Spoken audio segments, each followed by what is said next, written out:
Here's an issue that comes up frequently in discussions about atheism and morality.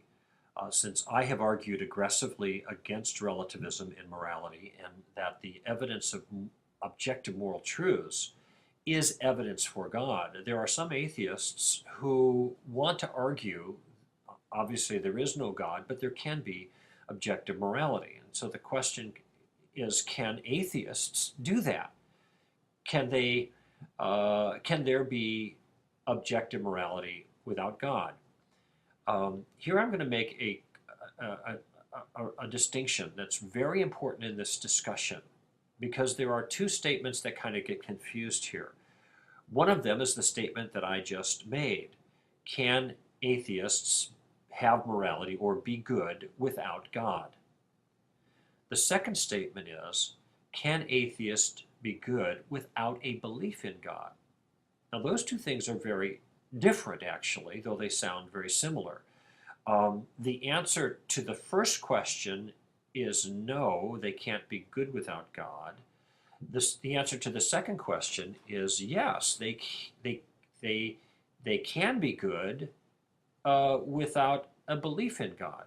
Now, I know that the answer to the second question is yes, because there are lots of atheists who are, by human standards, just as good as a lot of Christians, even though they don't believe in God. It's certainly possible to be good without a belief in God. But that's not really the issue. The issue is whether goodness makes any sense if there is no God.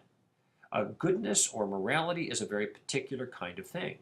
And when we say that something is right or wrong, we have to ask ourselves the question whether we are talking about the thing itself, the action in this case, say rape, or are we talking about ourselves when we say that rape is wrong?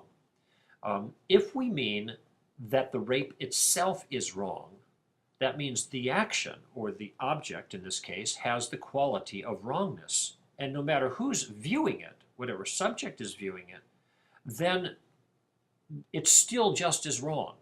No matter what time it happens in history, no matter what culture it happens in, no matter what the views of the individual doing the rape or aware of the rape happen to be, it's still wrong because the wrongness is in the rape. That's objectivism. Now, some atheists want to claim that there is objective morality in that sense, but there is no God. And the question I'm going to ask then is, how is it that there can be an objective moral wrong, which entails obligation to us to obey the principles in question, when there is no authority that undergirds it? That's the grounding question. What is it that makes rape wrong? What obligation do we have regarding that? How is that obligation adjudicated? I mean, who holds us responsible for the wrong we do if, in fact, there is no God? And the best, simplest illustration that I can offer to get quickly to the point is, if I picked up the newspaper and I read an article in the newspaper, and somebody said, who wrote the article? And I said, well, nobody wrote the article. You would think that's strange, because articles are the kinds of things that require writers. And it wouldn't help if I responded, listen, I can read just fine. I could read better than you can read. That doesn't answer the question. Atheists say I can be good just fine without God. I could even be better than you. But that misses the point. The point is whether the concept of goodness is possible without an author to it, just like the concept of articles is possible without an author to it.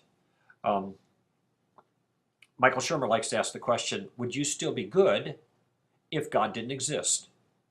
And my response to that is, I'll answer that question if you answer my question. My question is, would you still be faithful to your wife if you were never married? Well, of course, his response is that doesn't make any sense, because faithfulness doesn't apply. Faithfulness in marriage doesn't apply if you're not married. I never have been. By the same token, the concept of goodness doesn't apply. Moral law doesn't apply without a moral lawmaker. So an atheist can be good without a belief in God. They can deny God and still act in a way that is moral, humanly speaking.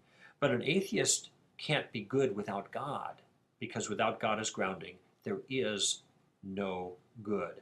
No objective right and wrong, merely subjective feelings and opinions, and that's the end of it.